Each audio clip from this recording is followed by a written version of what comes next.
Mesdames, Messieurs, bonsoir et bienvenue à l'émission Horizon Ressources Naturelles.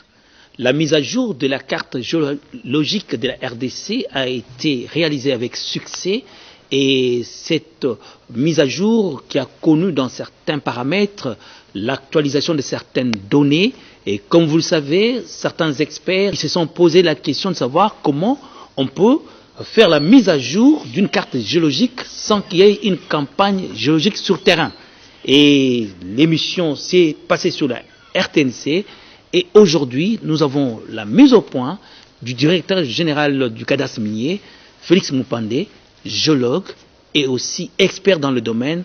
Nous le recevons, bonsoir. Bonsoir Marcel. On a parlé de la mise à jour de la carte géologique et il y a eu des questions soulevées selon lesquelles il n'y a pas eu de campagne de prospection sur terrain. Et cette mise à jour s'est faite sur base de quelles données? Bon, il faut d'abord que je précise le contexte dans lequel cette mise à jour a été faite de la carte géologique de la RDC. Il faut remonter un peu dans l'histoire. La dernière carte que nous utilisons aujourd'hui comme carte référence, c'est la carte qui a été publiée par les personnes en 1974. Entre 1974 et aujourd'hui, c'est plus ou moins 40 ans. Beaucoup d'années. La science a évolué. Des données ont été acquises, collectées. Et non seulement dans le cadre de prospection ou de campagne générale, il y a les entreprises minières qui travaillent et qui n'ont pas arrêté de travailler. Il y a la recherche scientifique dans les universités qui a continué à se faire. Et notre travail que nous avons fait au niveau des géologues du ministère des Mines, le musée de Tervuren et les géologues du centre de recherche géologique et minière, comme vous voyez, c'est toute une panoplie de scientifiques, c'était d'intégrer ces nouveaux éléments dans les informations qui existaient et tenir compte surtout de l'évolution de la théorie dans le domaine des concepts. Et là, je veux tout simplement signaler qu'un concept très fructifiant pour la science et les sciences géologiques, c'est la théorie des plaques, qui permet de comprendre mieux le fonctionnement de la Terre et qui permet même de faire, en quelque sorte, le point de vue prévisionnel sur l'existence de tel ou tel type de ressources. La théorie des plaques. Bon, Ils sont nombreux qui voudraient savoir c'est quoi exactement. Ça, c'est très important parce qu'en fait, quand on aborde cette question à plusieurs aspects, on peut l'aborder comme mineur, comme métallurgiste, mais ce qu'on a pu faire, c'est pour vous apporter un peu plus d'éclaircissement, c'est vous dire, nous sommes restés dans le cadre de la géologie, et globalement. Et que ça a été financé, ça il faut le préciser, par la Banque mondiale, mais l'initiative c'est le ministère des Mines. Et que c'est une activité qui figurait du moins dans les priorités de la feuille de route du gouvernement pour le ministère des Mines. C'est un point que le ministère des Mines a dû marquer. On a fait cette mise à jour et la mise à jour a été validée. Et je vais insister, il s'agit là d'un travail scientifique, une publication. Ce n'est pas un ouvrage d'inspiration où quelqu'un se réveille du jour au lendemain, il commence à écrire ce qu'il rêve ou ce qu'il pense être. Non, c'est plutôt un travail de recherche, de compilation.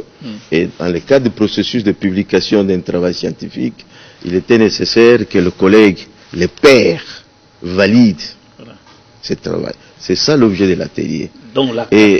Et nous avons reçu à l'occasion presque toute la panoplie des sommités de la géologie. L'école de géologie de Lubumbashi, qui est l'une des écoles les plus célèbres, les géologues qui sont venus de tout le coin, l'école de géologie de l'université, et chacun est venu, on a discuté ensemble, et nous avons pu nous dire que c'était une initiative qu'il fallait encourager, et désormais, je crois que c'est l'une des principales recommandations. Nous nous sommes dit que on va se réunir régulièrement pour toujours intégrer toutes les données que nous avons et que nous recevons, collectées dans le cas de la prospection minière, dans le cas de la prospection pétrolière ou dans le cas de la recherche scientifique. Donc, vous comprenez très bien qu'à ce niveau, à cette échelle-là, je précise, à l'échelle de synthèse, vous n'avez pas besoin d'aller sur le terrain. Il s'agit de prendre les données qui existent que vous pouvez collecter pour le faire. Mais par contre, la nécessité du terrain, que je l'ai dit, ça y est, c'est quand vous travaillez à grande échelle. Il faut d'abord préciser la notion d'échelle. Parce que quand on est ingénieur, il faut le savoir. C'est quoi une échelle? Quand j'ai dit une échelle de 2,5 millions, cela veut dire, vous avez 1 millimètre, représente 2,5 millions de millimètres sur la carte. Oui. En gros, c'est 2500 mètres, 1 millimètre. Donc, et si vous prenez un crayon, un crayon, oui. Le crayon fait généralement entre 0,3 mm à 0,4, ça dépend s'il est gros, il est grossier ou quoi.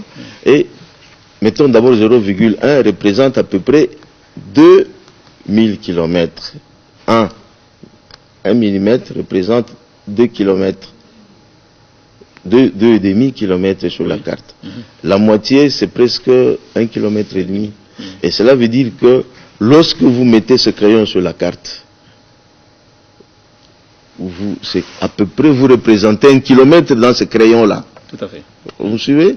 Dans sa longueur ou dans sa dimension? Non, l'épaisseur. Dans l'épaisseur. Et dans 1 kilomètre, il y a plusieurs types de roches qui peuvent venir. Tout à fait. Donc cela veut dire que concrètement, à ce niveau, à cette échelle, c'est plus la synthèse, c'est plus la modélisation, c'est plus le conceptuel qu'on fait. Et le conceptuel guide la recherche du détail. Et dans les détails, vous avez besoin de prendre votre marteau, votre boussole, qui sont des instruments naturels des géologues, et pour aller faire des levées. Et ça s'est fait dans le cadre de la prospection minière, dans le cadre d'une campagne générale.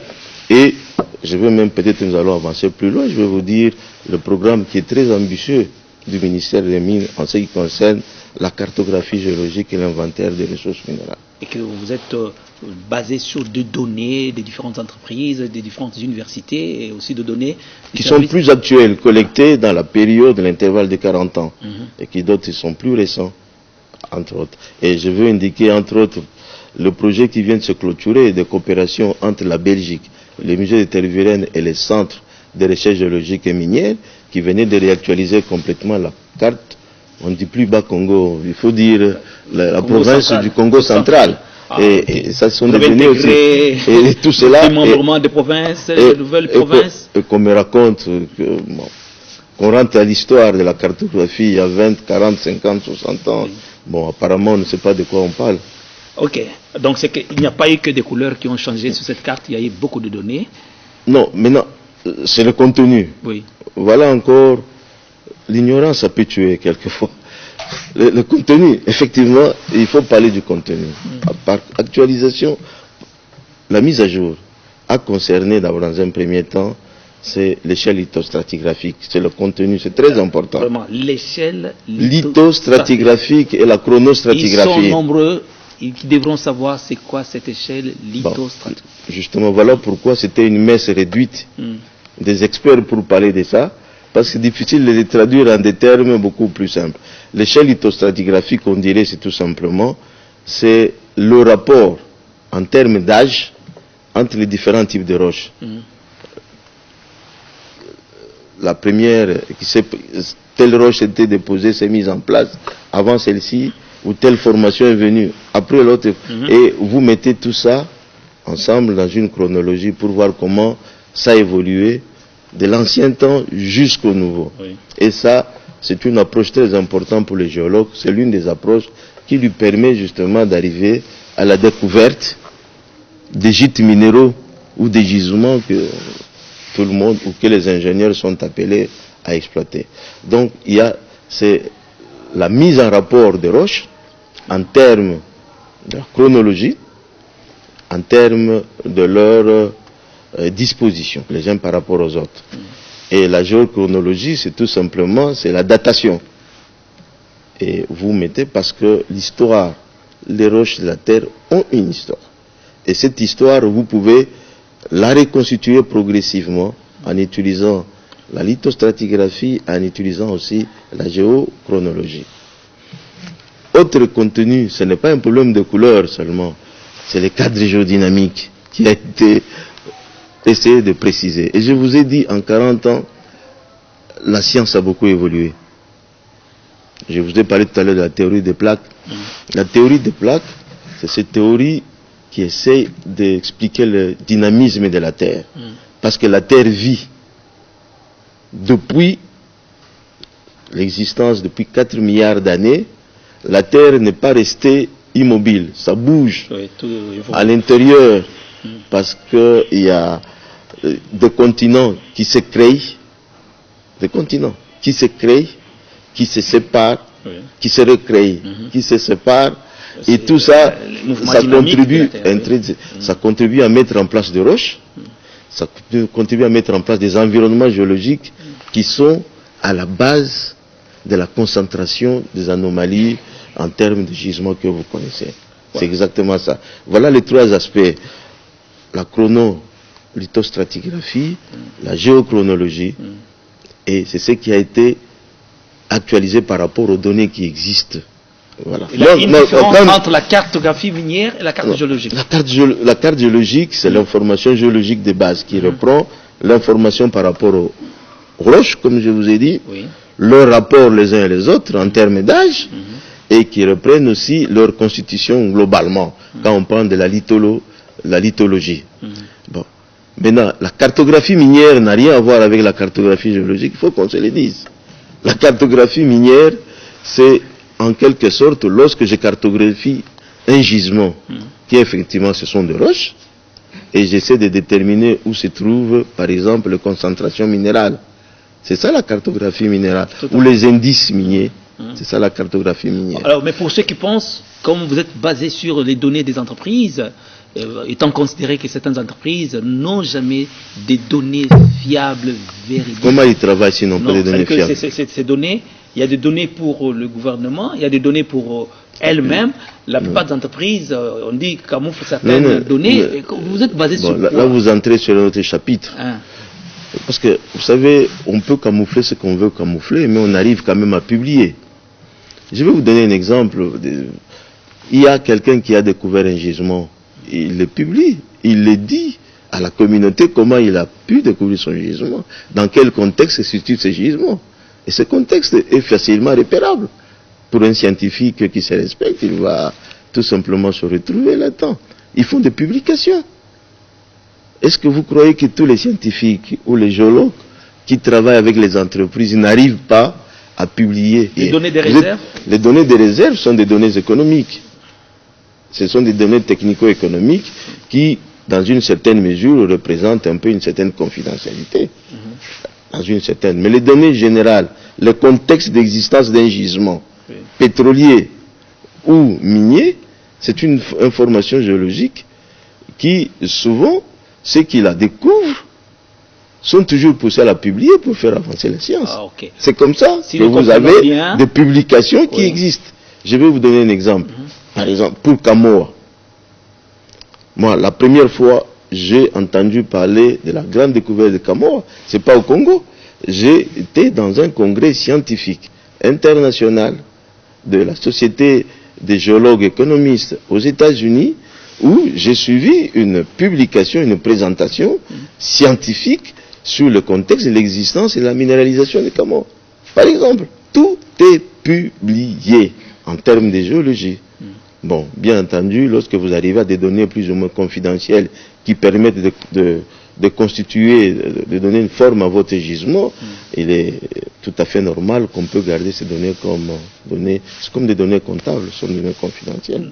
Donc, en fait, on a compté aussi, on a pris en compte toutes ces publications faites par les autres auteurs scientifiques ou techniciens qui travaillent dans les entreprises. Alors, selon vos recherches ou tout ce qui a été fait par les éminents géologues de la RDC, vous avez parlé de changement de nom, vous avez parlé des données actualisées sur le plan chronologique. On a fait lithologique. Oui. Oui. Il faut toujours dire ça. La lithostratigraphie, l'échelle lithostratigraphique a été réactualisée en fonction des normes internationales. Aujourd'hui, nous sommes en mesure d'utiliser cette lithostratigraphie et discuter avec nos voisins sur la ressemblance ou la dissemblance de certaines formations qui existent chez eux comme chez nous, parce que nous parlons le même langage. Et ça, c'est pas un travail qui doit être apprécié sur le plan scientifique. Pourquoi pas Alors, maintenant que vous l'avez fait, vous-même, qu'est-ce que vous pouvez dire à ceux qui pensent que aujourd'hui, le Congo démembré, vous avez fait ce travail, vous avez actualisé certaines données, Et que... Nous avons actualisé, nous avons mis à jour une carte de synthèse. Je vous vois venir. Ce n'est pas tout, le travail ne s'arrête pas là-bas. Voilà. Maintenant, il faut aller au détail. Pour tous ceux qui ont fait la philosophie correctement, ils savent que dans le cartésianisme veut qu'on parte du tout grand au tout petit, et du tout petit au plus grand. Le tout grand permet de trouver le petit. Le tout petit permet d'expliquer le tout grand. C'est ça la démarche, c'est une démarche scientifique. Donc, il est prévu aussi qu'on puisse améliorer la cartographie au détail, donc à d'échelle beaucoup plus grande. Parce qu'en en géologie comme en géographie, on dit grande échelle lorsque vous êtes au 50 millième, 30 millième, 20 millième, et petite échelle lorsque vous êtes au millionième. Il faut voir les rapports. Oui. Hein? Quand ce rapport est tout petit, au millionième, c'est-à-dire 1 sur 1 millionième, et au 100 millième, c'est 1 sur 100 000. On va aller dans les détails.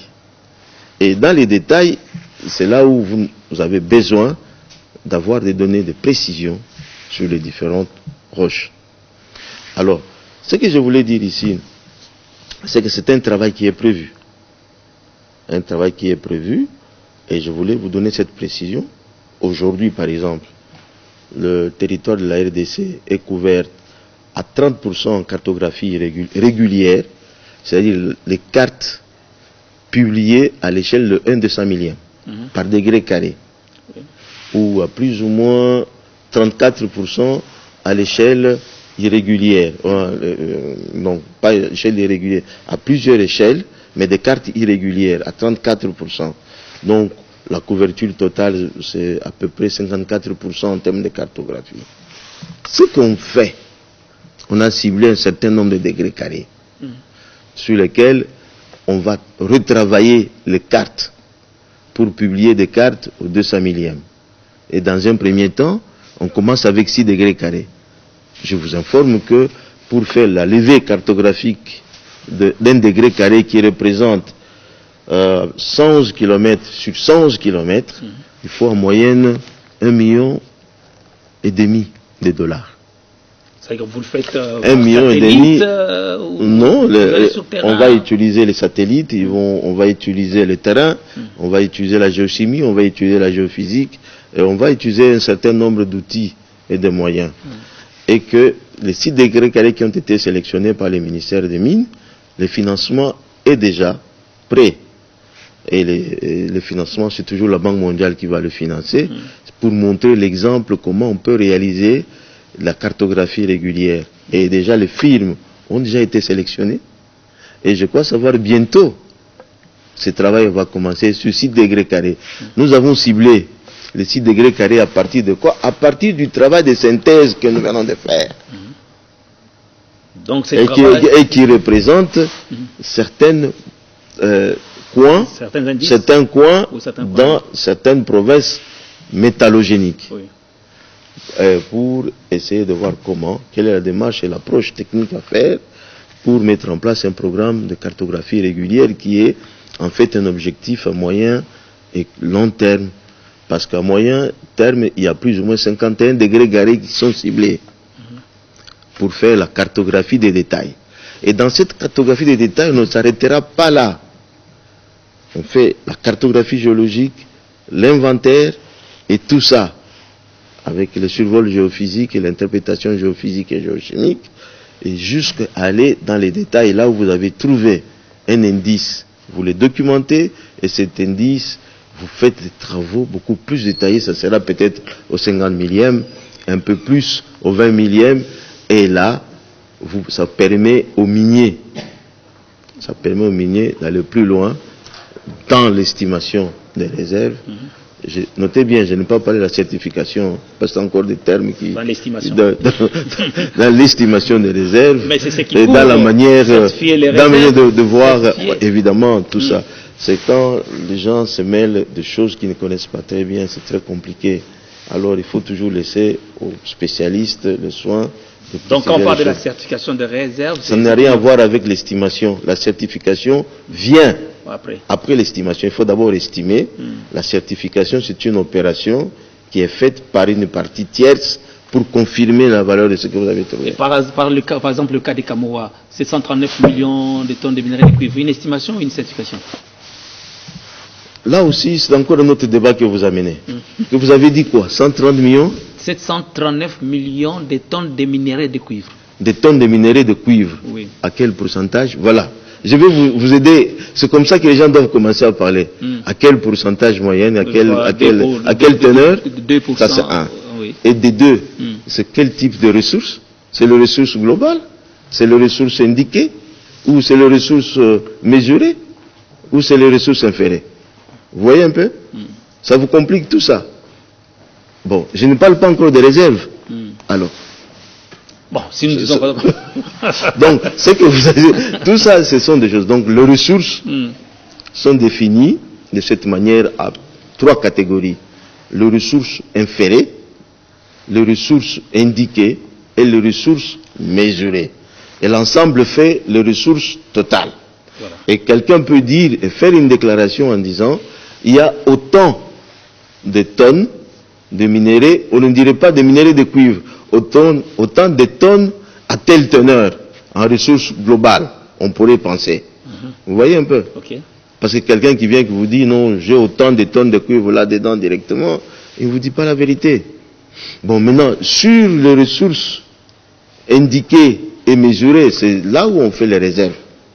Et les réserves, c'est une notion économique qui dépend de plusieurs facteurs qu'on appelle les facteurs modifiants. Les prix, le marché, la demande, les transports, les infrastructures, et tout ça, c'est pris en compte, et même les aspects juridiques et légaux. Et légaux. Oui. Et là, vous avez les réserves qui peuvent être les réserves probables, les réserves certaines. Les réserves certaines, c'est ce que vous êtes sûr d'extraire du sol. Okay. Bon, vous voyez que dans toutes ces déclarations de 130 millions ou 130 millions de tonnes de cuivre, il y a beaucoup de choses à dire. Peut-être ça va revenir tout simplement à dire c'est plus ou moins 6 millions de tonnes de réserves exploitables, par exemple. C'est un exemple. 6 millions de tonnes de cuivre dans les minéraux. Voilà par exemple. 11 millions de tonnes d'onces, par exemple, au Kibali. Mais c'est la même chose aussi. Il faut toujours faire attention quand quelqu'un vous parle de ces réserves-là, des déclarations.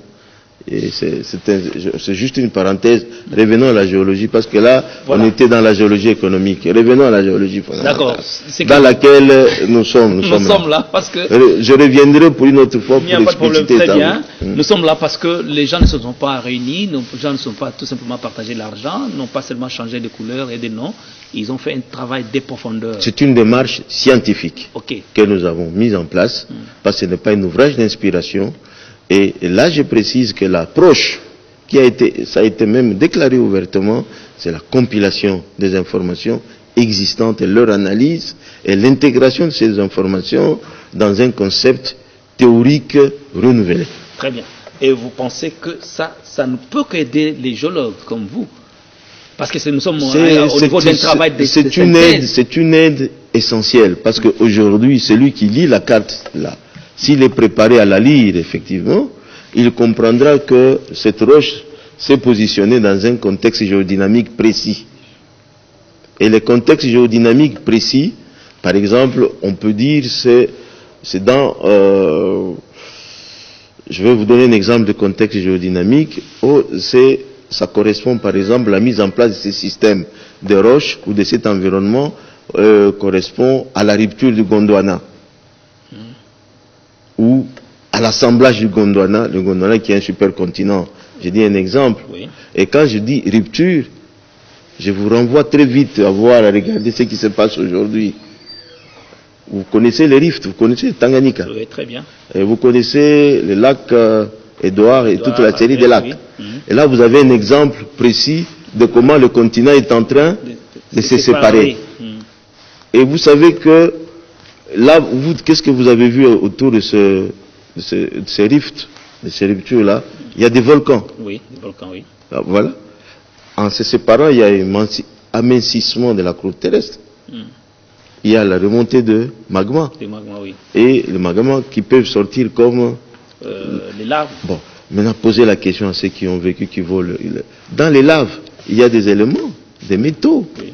Vous voyez, c'est ça le processus en direct de la constitution et de la concentration des gisements. Et imaginez que des phénomènes comme ça ont commencé à se passer il y a 4 milliards d'années.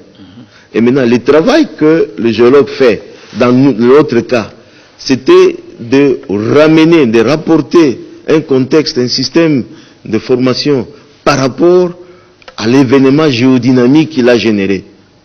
Vous voyez très bien que ça peut vous aider à comprendre pour savoir quel est le type de substance minérale que vous pouvez avoir là-bas, parce que ça a été apporté par quel fluide hydrothermal ou ça a été mis en place par quel type de magma. Vous comprenez? Non, je comprends très bien, là c'est très profond, c'est un travail des initiés, mais on se dit aussi, bon, au ministère des Mines, ça fait autant d'années, c'est peut-être maintenant que vous vous réveillez pour commencer à penser comment actualiser les données dans la cartographie géologique. Bon, c'est pas un réveil. Je crois savoir que c'est une prise de conscience réelle. Et cette prise de conscience résulte de la volonté politique au niveau du gouvernement. Je vous informe que le ministère des Mines a milité et milite encore jusqu'à aujourd'hui parce que presque fait à la remise en place d'un service géologique dans ce pays qui n'existait plus depuis un certain temps. C'est un projet qui court depuis des années? Non, cette fois-là, je crois que ça a commencé à prendre forme. C'est une des actions qui a été toujours prévue dans le feuille de route du ministère des Mines. La mise à jour de la carte générale de synthèse, c'était une des activités de la feuille de route qui vient d'être accomplie. Et maintenant, le processus de cartographie au détail, je viens de vous l'annoncer, on est en cours de le réaliser avec, dans un premier temps, les 6 degrés carrés qui ont été sélectionnés, ciblés, et bientôt, il y aura 51 degrés carrés au niveau du ministère des Mines. On cherche à trouver des financements alternatifs qui permettent de financer une activité comme ça. Et là, avec des résultats beaucoup plus concrets, c'est la sélection des cibles documentées qui peuvent faire l'objet des travaux très détaillés pour la découverte de nouveaux gisements. On veut toujours dire aujourd'hui, avec tout ce que vous avez eu à voir comme données, que vous avez actualisées, non seulement confirmé et infirmé, le Congo demeure toujours un scandale géologique, et qu'à ce jour, ceux qui ont toujours dit que le Congo n'est pas connu, le sous-sol congolais n'est pas vraiment bien connu. Avec vos données synthétiques, ils ont raison. Ils ont raison parce que chaque jour, il y a des découvertes, des secrets que le sous-sol délivre. Qui surprennent même les gens. Qui nous surprennent aussi, évidemment, qui arrivent à nous surprendre très sérieusement. Bon, par exemple, dans la redéfinition de provinces métallogéniques, on a actuellement plus ou moins 8 provinces métallogéniques. Je ne parle pas des provinces. Et dans chaque province métallogénique, il y a plusieurs districts à l'intérieur. C'est presque la même subdivision. Et vous allez comprendre que je veux faire une simple comparaison. Je prends la ceinture des roches vertes dans le nord-est de notre pays, là où se trouve Kibali, Mongwalu et les autres. C'est pratiquement le même contexte géologique et géodynamique avec les roches vertes, la ceinture de roches vertes qui est en Tanzanie. Bon, chez nous, il y a une ou deux exploitations, peut-être une seule exploitation, c'est le Kibali. Bientôt, il y en aura une deuxième avec celle de Mongwalu. Pendant que la Tanzanie est à 10, 15 exploitations. Donc, en fait, cela veut dire que si on se livre à une étude beaucoup plus détaillée de cette ceinture, on serait en mesure de découvrir d'autres gisements de classe mondiale qui peuvent être exploités. Ça sera bien entendu une surprise au monde, mais pour les géologues, ce ne sera pas une très grande surprise. Et pourquoi ce ne sera pas une très grande surprise? Parce que des travaux comme ça, de synthèse, nous permettent de prédire l'existence d'une tendance à la constitution de certains types de gisements, de certains types de substances. Voilà l'intérêt de faire la synthèse, de modéliser. La modélisation intervient à cela. Et c'est ça la science. Est-ce que vous avez fait quand même le parallélisme entre les dispositions géologiques de la province centrale et le Katanga? Parce qu'on dit que bon... La province centrale, c'est les Bas-Congo. Les Bas-Congo, oui. Congo central, le Congo central et le Katanga, on trouve qu'il y a autant de parallélismes géologiques. Il y a une province métallogénique que nous appelons de Congo, la province Congo, ouest congolien. Du ouest congolien, il y a aussi la ceinture qui peut faire, la ceinture de cuivre qui est au Katanga. Ce sont des formations de même âge, mises en place dans un même contexte géodynamique. Et que les minéralisations qu'on a trouvées pour la plupart des temps dans le sud, il est possible qu'on puisse les trouver ici. D'ailleurs, les indices existent. Est-ce que vous savez qu'il y a des gisements de cuivre qui existent actuellement entre le cuivre, plomb, vanadium? Il y en a, le cuivre, plomb, vanadium. Et les géologues, quand ils vous parlent, ils disent que ce sont des gisements de type hydrothermal, des types Kipushi par exemple. Des types Kipushi, c'est-à-dire c'est presque la même comparaison. Donc en fait, il faut... La dernière étude de synthèse qui a été faite par le CERGEM est très significative. Il faut voir l'information, ou peut-être on ne l'a pas présentée assez, le CERGEM, le centre de recherche géologique minière, avec le musée de Tervuren, avec le musée ils ont fait un travail absolument intéressant. C'était la mise à jour, la revue de cette carte, et dans la revue de cette carte, on a redéfini les différents indices, on les a resitués là où ils sont. Il suffit seulement d'aller plus loin, d'étudier leur contexte d'existence, pour voir si jamais on ne peut pas aussi donner des secrets, parce que les secrets existent partout. Vous avez parlé de la création ou de la mise en place du centre... Du service géologique national. Oui, qui est une priorité gouvernementale. Une priorité gouvernementale, alors que le CERGEM lui-même qui existe est incapable de faire autant de choses. J'ai dit que c'était une prise de conscience du gouvernement. Et le CERGEM, il y a un processus de transformation du CERGEM, avec la direction de géologie qui est au ministère des Mines. Dans ces services... ce sera en fait un service d'excellence, comme toujours. Enfin, nous le souhaitons que ce soit comme ça. Et le gouvernement sûrement mettra à la disposition de cet outil les moyens qu'il faut pour développer les études. Je vous ai dit, 1,5 million pour faire une carte géologique par degré carré. Or, nous avons plus de 200 degrés carrés dans notre pays. Plus de 200 carrés. Alors vous êtes 200 millions, 2 milliards. Oui. Dans la programmation sur laquelle on est en train de réfléchir, avec les 51 degrés carrés, si vous avez le rythme de 5 degrés carrés chaque année, c'est à peu près 10 ans de cartographie. Or 5 fois 1,5 million, ça vous ramène à 7,5 millions de dollars. Donc 7 millions de dollars à 8 millions de dollars, rien que pour l'aspect cartographique. Il faut mettre l'aspect géophysique entre autres l'aspect géochimique.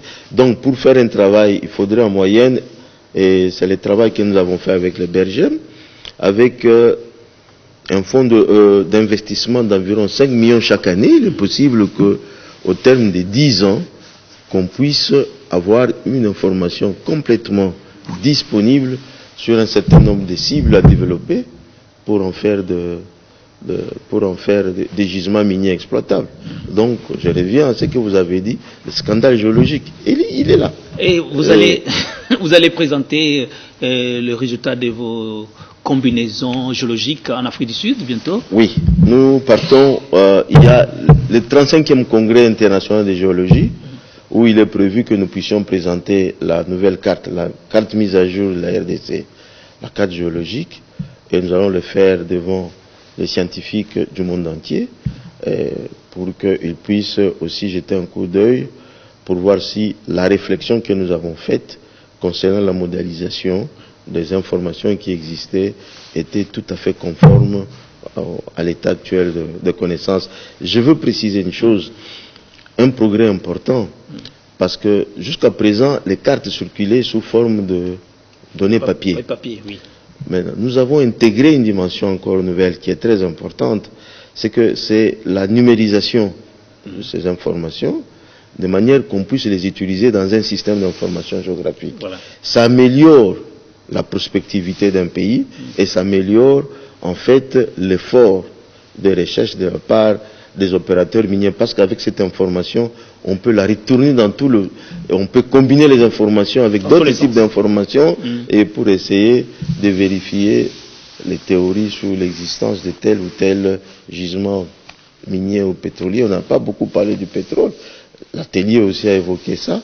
Et je suis sûr que ceux qui auront à lire la notice bibliographique que nous avons fait pour cette carte, la notice de la carte, ceux qui auront à voir la carte, qui auront à la comprendre sous ces 3 dimensions-là, et je crois qu'ils en tireront des bénéfices énormes qui peuvent effectivement nous aider à faire encore un saut dans la montagne. C'est aussi la question de savoir comment accéder à cette carte. Bon, il faut qu'elle soit publiée. Nous l'avons présentée aux collègues pairs. Qui l'ont validée. Qui l'ont validée. Je vous ai dit, c'est un processus de publication scientifique. Et maintenant, il y a des remarques qui ont été faites par les collègues. Il faudrait introduire ces remarques. Et je crois savoir que d'ici là, après notre retour de l'Afrique du Sud, de Cape Town, du 35e congrès, ça sera possible qu'on puisse publier. C'est le ministère public et le ministère des Mines qui va le publier.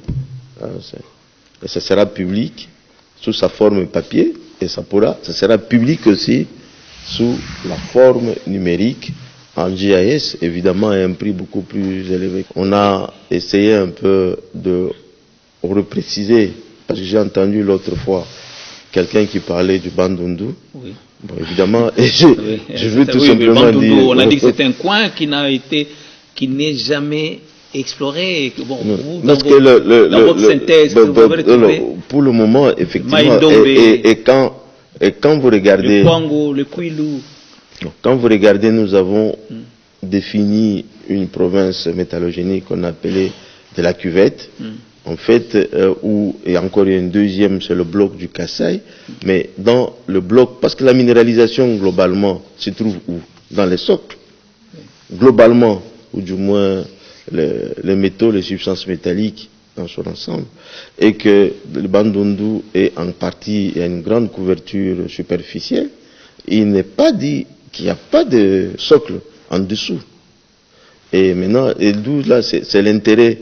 Maintenant, je crois savoir que dès qu'on va repréciser les études un peu, les caractéristiques de ces différents socles qui se trouvent sur le terrain de couverture, il est possible qu'on puisse un jour dire, il y a telle ou telle autre substance, mais l'accès pourrait poser problème parce que vous serez obligé de traverser 300 à 400 mètres de 400, 500, 600 mètres de profondeur. Voilà. Alors, économiquement, ça pourrait poser un problème. Donc, mais il n'est pas exclu que le socle qui est en dessous des couvertures, des terrains de couverture du Bandundu, soit le même socle que le socle du Kasaï est porteur de substances métalliques aussi. Voilà. Et pour terminer toujours, en fait, vous avez parlé des stanifères. Et pour les gens qui disent que dans le Bas-Congo, dans le Congo central aujourd'hui, on exploite la cassitérite, le coltan, vous qui détenez les cartes, ou vous qui détenez le domaine minier de la RDC, est-ce qu'on peut confirmer? Je ne détiens pas le domaine minier. Je gère. Vous gérez. Je gère le domaine minier. Mais vous avez la clé de déposséder quelqu'un d'un titre et de le lui accorder aussi, avec l'appui du ministère. Non, oui, c'est ça. C'est ce qu'on fait, oui, effectivement. Bon, et ça, ce sont des indications qui sont données par les gens sur l'existence de la cassitérite. Ça ne m'étonnerait pas qu'il puisse y en avoir, mais exploitable à la même échelle comme dans l'Est. Le Sud, dans le Kivu. Non, ce n'est pas encore démontré, il faut encore un peu aller plus loin là-dessus. Mais je vous fais noter, en dehors des formations qui sont équivalentes à celles qui se trouvent dans les Katanga, il y a en dessous de ces formations aussi des formations qui sont du même âge que ceux qui se trouvent dans la ceinture kibarienne, ou la ceinture de Karagwe en Collet. Et que si on se concentre sur... parce que vous avez le Mayombiens qui est là-bas, si vous voulez fasse encore des termes beaucoup plus je vais être beaucoup plus vulgaire. Vous n'avez pas pu, parce que depuis le début de l'émission, vous êtes resté géologue en des termes... Non, je veux être... Pour qu'on se comprenne, et pour qu'on comprenne pourquoi nous avons tenu l'atelier, et pourquoi nous disons aujourd'hui que c'est une avancée. Et ce même terrain-là, vous pouvez faire une corrélation avec les terrains qui se trouvent dans l'Est. Et à partir de cette corrélation, vous pouvez faire ce qu'on appelle de la géologie conceptuelle pour se poser la question, ce qui est là, dans ce contexte-là, pourquoi ça ne pourrait pas être de l'autre côté? En tout cas, merci beaucoup. Ils sont nombreux que vous suivent. Votre dernier message, la cartographie géologique de la RDC a été mise en jour. Réjouissons en tant que géologue. La communauté s'est beaucoup réjouie du fait que nous reprenons les anciennes habitudes pour travailler comme les géologues belges. Si la géologie de la RDC a fait un grand progrès parce que c'était des rencontres comme ça, il y avait tout un réseau qui était fait. Et cet intérêt est qu'elle est reconstituée aujourd'hui. On a essayé de voir comment retravailler ensemble pour échanger les informations, les mettre à la disposition des utilisateurs, les grands publics et les opérateurs économiques. Et vous restez ouvert avec tout ce qu'il y a comme critique des uns des autres pour vous amener à changer. Ce n'est pas pour rien que cet atelier a été organisé. Et je crois que ceux qui étaient intéressés, dans cet atelier, il n'y avait pas que des géologues. Nous avions eu des économistes, il y a eu des ingénieurs métallurgistes. Je fais noter que l'atelier a connu la participation du ministre actuel des mines de Katanga, qui est en fait un métallurgiste, qui était là aussi. Il y avait des ingénieurs des mines, et tout le monde qui est intéressé au fait géologique était là avec nous. Et que nous restons très ouverts au niveau des rédacteurs de cette carte. Et pourquoi on va la rendre publique, c'est pour que ceux qui la lisent puissent apporter des éléments. Je ne parle pas de contradictions, des éléments nouveaux pour améliorer. Parce que le géologue n'attend jamais la contradiction, il attend l'amélioration. Félix Mpandé, directeur général du cadastre minier, merci. Je voulais préciser que pas seulement directeur général du cadastre minier, je suis aussi président de l'association des géologues du Congo. Et j'ai parlé en tant que tel. Merci beaucoup. Je vous en prie. Mesdames, Messieurs, nous vous remercions et nous fixons rendez-vous pour un autre numéro de l'émission Horizon Ressources Naturelles. Bonsoir.